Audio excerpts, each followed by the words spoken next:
विश्व के सभी मेरे साथियों को राजरत्न अम्बेडकर की ओर से जय भीम, नमो बुद्धाय। द बुद्धायन इज धम्मा के पहले भाग में, पहले एपिसोड में आप सभी लोगों का स्वागत है। इस एपिसोड को शुरुआत करने से पहले आज रमजान महीने की शुरुआत हो रही है, तो विश्व के सभी मेरे साथियों को रमजान महीने की बहुत बहुत ढेर सारी आप सभी लोगों को मंगल कामना। द बुद्धायन इज धम्मा की ओर हम लोग मुड़ते हैं। द बुद्धायन इज धम्मा के परिचय को शुरुआत करने से पहले मैं एक बात आप सभी लोगों को स्पष्ट करना चाहता हूं। द बुद्धायन इज धम्मा डॉक्टर बाबा साहब अम्बेडकर जी ने जो ग्रंथ लिखा, इस ग्रंथ को लिखने के लिए बाबा साहब अम्बेडकर जी ने 5.5 साल बाबा साहब अम्बेडकर जी ने इस ग्रंथ को निर्माण करने के लिए लगाया। बाबा साहब अम्बेडकर जी ने पाली के त्रिपिटक को बाबा साहब अम्बेडकर जी ने गहरा अध्ययन इस त्रिपिटक का किया। बाबा साहब अम्बेडकर जी ने 21 साल तक सभी धर्मों का तुलनात्मक अभ्यास बाबा साहब अम्बेडकर जी ने सभी धर्मों का तुलनात्मक अभ्यास किया और निष्कर्ष में बाबा साहब अम्बेडकर जी ने द बुद्धायन इज धम्मा ये ग्रंथ हमारे सामने रखा। दिक्कत यह है कि बाबा साहब अम्बेडकर जी ने द बुद्धायन इज धम्मा ये ग्रंथ हमारे सामने 1957 में बाबा साहब अम्बेडकर जी का ये ग्रंथ प्रसिद्ध हुआ। बाबा साहब अम्बेडकर जी का महापरिनिर्वाण ये 6 दिसंबर 1956 को हुआ। 5 दिसंबर के रात के 2 बजे तक डॉक्टर बाबा साहब अम्बेडकर इस द बुद्धायन इज धम्मा की प्रस्तावना बाबा साहब अम्बेडकर लिख रहे थे। बाबा साहब अम्बेडकर जी के जीवन का सबसे महत्वपूर्ण ग्रंथ अगर कोई है तो वो है द बुद्धायन इज धम्मा। इस ग्रंथ को बनाने के लिए, लिखने के लिए, निर्माण करने के लिए बाबा साहब ने कई सारी बुद्धिज्म के ऊपर की ग्रंथों का अध्ययन किया और बाबा साहब ने ये बुद्धायन इज धम्मा हमारे सामने रखा है। बुद्धायन इज धम्मा ये हमारे सामने कैसे आया, उसकी एक बात, बाबा साहब अम्बेडकर जी की एक बात आप लोगों को बताना चाहता हूं।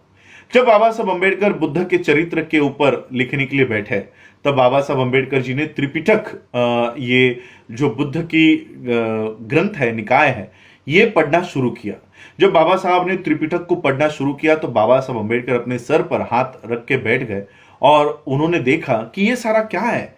ये सब ब्राह्मणवाद ये सारा त्रिपिटक में घुसा दिया है, अवतारवाद घुसा दिया है। बुद्ध एक जगह से प्रकट निकलते हैं, दूसरी जगह पे प्रकट होते हैं, अपने मरे हुए माँ को जाके पुनर्जन्म, उस जन्म में जाके दीक्षा देते हैं। ये सारा कर्मकांड जो त्रिपिटक में घुसा दिया था वो बाबा साहब ने पढ़ा।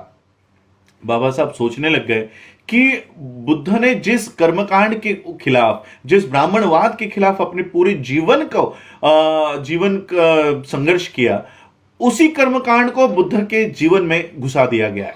बाबा साहब ने बुद्धायन इज धम्मा लिखने में एक निष्कर्ष लगाया, एक निकष लगाया कि जो जो बुद्धि के ऊपर, जो जो विज्ञान के ऊपर खरा उतरता है, केवल वही बुद्ध का है और बाकी जो जो विज्ञान के ऊपर और बुद्धि को सुसंगत नहीं लगता वो सारा ब्राह्मणों का है। और बाबा साहब ने ये तर्क का फिल्टर, ये तर्क की छाननी बाबा साहब अम्बेडकर जी ने त्रिपिटक को लगाई और ये द बुद्धायन इज धम्मा हम लोगों को बाबा साहब अम्बेडकर जी ने हम लोगों को दिया। ये जेरोक्स है मेरे पास, क्योंकि ओरिजिनल, अब ये ओरिजिनल नहीं मिलती, ओरिजिनल मिलती है लेकिन इसकी जो कॉपीज है वो मिलती है, लेकिन ये द बुद्धायन इज धम्मा जब आज के जमाने में हमारे हाथ में आ जाता है तो वही धम्मा, द बुद्धायन इज धम्मा, भगवान बुद्ध और उनका धम्म हो जाता है। देखो ब्राह्मण किस तरह से काम कर रहा है। बाबा साहब ने कहीं पर भी बुद्ध का उल्लेख लॉर्ड बुद्धा नहीं किया, जिसका हिंदी या मराठी अनुवाद भगवान बुद्ध होता है। बाबा साहब ने बुद्ध का उल्लेख द बुद्धा किया हुआ है, वहीं पर हिंदी, मराठी और बाकी के जो अनुवाद है वो द बुद्धा का हिंदी अनुवाद भगवान बुद्ध हो जाता है, मराठी में भगवान बुद्ध हो जाता है। और इसलिए द बुद्धायन इज धम्मा के ऊपर बारकाई से एक एक करके आज से मैं आप लोगों के सामने ये एपिसोड्स लेकर आऊंगा। तो हम जानते हैं कि भगवान द बुद्ध एंड इज धम्मा और इस ग्रंथ के बारे में मैं आप लोगों को समझाना चाहूंगा। उससे पहले ये जो ग्रंथ मैं लेकर आया हूं, डॉक्टर बाबा साहब अम्बेडकर जी के जो सहकारी थे LR बाली जी, उनके लाइब्रेरी से मुझे ये प्राप्त हुई। उन्होंने मुझे ये जेरोक्स प्राप्त करा के दी। इसकी जेरोक्स हमने निकाली है हमारे चंद्रपुर के एडवोकेट बीटी शेंडे सर जी ने मुझे ये जेरोक्स मुझ तक ला कर दी है। ये पढ़ने के बाद कहीं पर भी मुझे बाबा साहब अंबेडकर बुद्ध का उल्लेख किसी भी पन्ने पर लॉर्ड बुद्धा नहीं करते, द बुद्धा करते हैं। और एक बात और एक मैं आप लोगों को इस original Buddha and his Dhamma के बारे में समझाना चाहूंगा। हर एक पन्ने पर, ये 2 पन्ने एक ही पन्ने के ऊपर मैंने ताकि इसकी जो लेंथ है वो कम हो, इसलिए मैंने 2 पन्ने एक पन्ने के ऊपर लिए हैं। हर एक पन्ने के ऊपर बाबा साहब अंबेडकर इस तरह का चिन्ह, ये इस तरह का चिन्ह जैसे एक शिक्षक अपने बच्चों को, अपने विद्यार्थियों को सिखा रहा है, उस तरह का, इस तरह का चिन्ह हर एक पन्ने के ऊपर बाबा साहब छापते हैं। और ये बुद्धा एंड हिज धम्मा आज मेरे पास तो सिर्फ एक प्रति है, लेकिन कुछ महीनों के बाद जैसे ये लॉकडाउन खत्म होता है, इसकी 1000 कॉपीज हम लोग फिर से छापेंगे और लोगों को ओरिजिनल स्वरूप में जो बाबा साहब ने बुद्धा एंड हिज धम्मा दिया है, ये फिर से लोगों के सामने लेकर आएंगे। इस तरह की जो किताबें हैं जो बुद्ध को भगवान बताने का काम करते हैं, इस तरह की जो किताबें हैं, ये हिंदी किताब है, ये मराठी किताब है और ये ओरिजिनल किताब है, मैं एट ए टाइम तीनों कॉपीज पढ़ रहा हूं ताकि ये पता कर सकूं कि मराठी और हिंदी में अनुवाद करते समय किन किन चीजों को बदला गया है, किस तरह से षड्यंत्र किया गया है। और काफी षड्यंत्र ये प्रकाशनों के माध्यम से हमारे सामने किया गया है। तो ये सारी बातों को थोड़ी देर साइड में रखते हुए मैं आप लोगों को बताना चाहूंगा कि बाबा साहब अंबेडकर जी ने द बुद्धा एंड हिज धम्मा का जो परिचय लिखा, बाबा साहब अंबेडकर जी अपनी आखिरी सांस तक, क्योंकि 5 दिसंबर 1956 की रात की जो नींद बाबा साहब अंबेडकर जी को लगी, वो हमेशा के लिए फिर बाबा साहब अंबेडकर जी की वो नींद से बाबा साहब कभी उठ नहीं पाए। वो आखिरी दिन बाबा साहब अंबेडकर जी का था और आखिरी दिन तक बाबा साहब अंबेडकर अपने परिवार की विल नहीं बना रहे थे। अपने परिवार को, अपनी संपत्ति किस किस को क्या क्या देना है, इसके ऊपर बाबा साहब अंबेडकर काम नहीं कर रहे थे। तो मेरा समाज, मेरे अनुयायी, मेरे बाद जिस व्यवस्था को, जिस एक नई व्यवस्था को मैंने मेरे समाज को दे दिया है, उस समाज के लोग किस तरह से बुद्ध का पालन करेंगे, बुद्ध धम्म का पालन करेंगे, उसके लिए बाबा साहब अंबेडकर ये बुद्धा एंड हिज धम्मा बाबा साहब अंबेडकर लिख रहे थे, बना रहे थे, ताकि मेरे बाद मेरा समाज एक अच्छे मार्ग पे चले। और वो मार्ग क्या है, उसका पूरी एक एक एपिसोड्स में हम आपके सामने लेकर आएंगे। तो सबसे पहले शुरुआत करते हैं परिचय को लेकर। बाबा साहब अंबेडकर बुद्धा एंड हिज धम्मा का परिचय लिखते हैं और परिचय में बाबा साहब अंबेडकर लिखते हैं कि एक बहुत बड़ा वर्ग भारत के लोगों में, एक बहुत बड़े वर्ग के लोगों में यह भावना निर्माण हो रही है और बुद्ध के प्रति उनकी जो आस्था है, उनकी जो इंटरेस्ट है, यह बढ़ते जा रहा है। और उनकी एक मांग है कि बुद्ध का जीवन और बुद्ध की शिक्षाओं के ऊपर एक कथन करने वाली, एक उनकी जीवन को सामने लाने वाली, सुसंगत तरीके से सामने लाने वाली एक ग्रंथ हमारे पास होना चाहिए। बाबा साहब लिखते हैं कि किसी भी अबौद्ध को, जो बौद्ध नहीं है, उसको बुद्ध के जीवन के ऊपर और बुद्ध के शिक्षाओं के ऊपर लिख पाना यह बहुत कठिन काम है। निकायों में जो निकाय बुद्ध के हमारे सामने है, उसको अगर हम पढ़ते हैं तो बुद्ध का जीवन, बुद्ध की शिक्षाओं को सुसंगत तरीके से रख पाना यह बहुत कठिन काम है।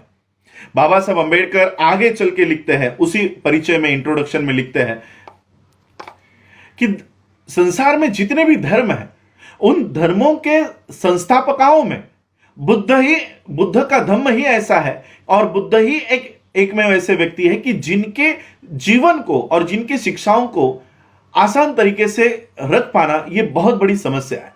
बाबा साहब अंबेडकर दूसरी तरफ विश्व के सभी लोगों को, बौद्धों को, इन समस्याओं के ऊपर चर्चा करने के लिए प्रेरित करते हैं कि क्या यह हमारा कर्तव्य नहीं है कि इन समस्याओं को दूर किया जाए, इन समस्याओं के ऊपर चर्चा की जाए। और वो समस्या क्या है, यह Baba Saheb Ambedkar the Buddha and his Dhamma के इस ग्रंथ में विश्व के लोगों के सामने लेकर आते हैं। यह जो बुद्धा एंड हिज धम्मा है, यह कोई ब्राह्मणों जैसा पठन करने वाला ग्रंथ नहीं है। यह उन 4 समस्याओं के ऊपर बात करने वाला यह ग्रंथ बाबा साहब अंबेडकर जी ने विश्व के लोगों के सामने दिया। बाबा साहब अंबेडकर खुद इस समस्याओं की शुरुआत करते हैं, लोगों के सामने रखते हैं, ताकि लोग अपना जो इनपुट है, अपनी जो विचार है, इन समस्याओं के ऊपर दे सके। पहली समस्या बाबा साहब रखते हैं कि पहली समस्या बुद्ध के बारे में यह है कि उनके प्रवर्जा लेने में जो बातें बताई गई है, सबसे पहली समस्या तो यह है, बुद्ध ने जो प्रवर्जा ली है वो कहा जाता है, पारंपरिक उत्तर है कि बुद्ध ने एक बूढ़े व्यक्ति को देखा, एक रोगी को देखा और एक मृतक की लाश को देखा, और यह सब देखने के बाद उन्होंने प्रवर्जा धारण की। बाबा साहब कहते हैं कि यह कैसे मुमकिन है कि 29 साल के आयु में सिद्धार्थ ने कभी भी यह दृश्य नहीं देखा होगा। बाबा साहब कहते हैं मैं यह मानने के लिए तैयार नहीं हूं। यह बुद्ध के जीवन की एक सबसे पहली समस्या है, जिसका उत्तर बाबा साहब अंबेडकर जी ने इस ग्रंथ में दिया है। क्या वाकई में बुद्ध ने इसलिए सिद्धार्थ ने प्रवर्जा इसलिए धारण की क्योंकि उन्होंने ये दृश्य देखे थे? दूसरी समस्या है 4 आर्य सत्यों के बारे में। क्या ये 4 आर्य सत्य बुद्धिज्म में बाद में किसी ने घुसा दी गई है? क्या ये सही में बुद्ध के मूल शिक्षाओं का भाग है? 4 आर्य सत्य कहते हैं कि जीवन ये पूरी तरह से दुख है, मरण भी दुख है, और इस दुख से आप बाहर नहीं आ सकते। बाबा साहब कहते हैं कि इस तरह का धम्म अगर हम लोगों के सामने लेकर जाते हैं तो कोई भी इस धम्म की ओर नहीं मुड़ेगा। अगर जीवन ही दुख है, मरण भी दुख है, तो गौतम बुद्ध भी क्या कर सकता है, बौद्ध धम्म भी क्या कर सकता है हमको इस दुख से बाहर निकालने के लिए? इसलिए बाबा साहब कहते हैं कि क्या यह बुद्ध के मूल शिक्षाओं का भाग है, या बाद में किसी ने बुद्धिज्म में इसको घुसा दिया है? तीसरी समस्या बाबा साहब लोगों के सामने रखते हैं, क्या बुद्ध ने सही में पुनर्जन्म और कर्म के ऊपर बात रखी है? क्या उन सिद्धांतों को माना है? एक तरफ बुद्ध आत्मा का इनकार करते हैं कि आत्मा नाम की कोई चीज पूरे विश्व में इस पृथ्वी पर नहीं है, उसी दूसरी तरफ बुद्ध यह कबूल करते हैं कि पुनर्जन्म और कर्म का सिद्धांत उन्होंने ये माना है।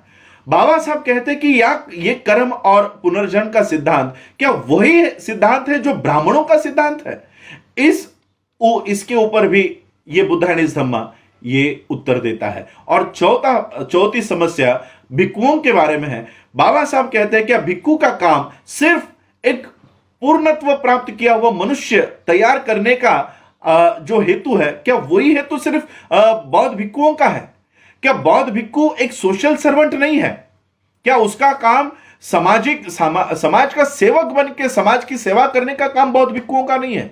तो ये 4 समस्या बाबा साहब अंबेडकर जी ने बुद्धानिस धम्मा के माध्यम से इसके ऊपर हल निकालने का काम बाबा साहब ने बुद्धानिस धम्मा में किया है। कल के एपिसोड से हम देखेंगे, पहली समस्या के ऊपर हम लोग ये बात करेंगे कि क्या वाकई में बुद्ध ने ये सारे प्रसंग, एक रोगी, एक मृतक और एक लाश को देखा, इसलिए सिद्धार्थ ने प्रवर्जा धारण की और वो बुद्धत्व का निर्माण उन्होंने किया, प्राप्त किया। इस समस्या के ऊपर हम लोग पहले अध्याय में, पहले चैप्टर में हम लोग बात रखेंगे। बाबा साहब अंबेडकर जी की द बुद्धानिस धम्मा के ऊपर डिटेल में, सादे और आसान तरीके से हम लोग ये बात पूरे विश्व के लोगों के सामने लेकर आएंगे। जिस तरह से आप लोगों ने द अनटोल्ड अंबेडकर के भागों को सराहा, ज्यादा से ज्यादा लोगों तक आप लेकर गए, मैं चाहता हूं कि बाबा साहब अंबेडकर जी के जीवन का सबसे महत्वपूर्ण अंग बौद्ध धम्म को एक आसान और सरल तरीके के माध्यम से लोगों के सामने आप लोग मेरे इस एपिसोड्स के माध्यम से आप लोग लेकर जाएं।